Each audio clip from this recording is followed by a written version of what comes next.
आज पवित्र रक्षाबंधन उत्सव एवं गम्हा पूर्णिमा पर्व मध्य यही शुभ अवसर रे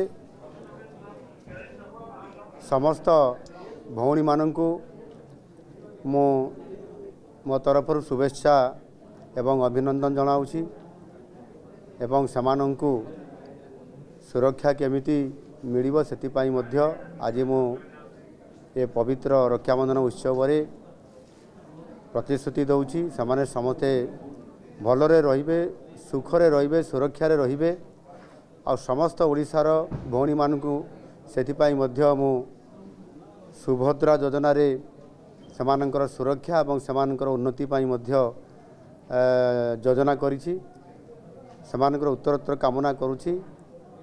ओडिशा रे जो परिवर्तन होइछि ये परिवर्तन रे समस्त भौणी माने सुरक्षा रहिबा सहित मोर ओडिशावासी समस्ते सुखरे रहंतु एवं सुरक्षा रे रहंतु भले रहंतु ये शुभेच्छा कामना करूछि। महाप्रभु जगन्नाथक निकट प्रार्थना करूछि ओडिशार सर्वमंगल हो एवं समस्ते भलरे सुखरे रहंतु एवं विशेष करिकि समस्त मोर सुभद्रा भौणी माने भलरे रहंतु।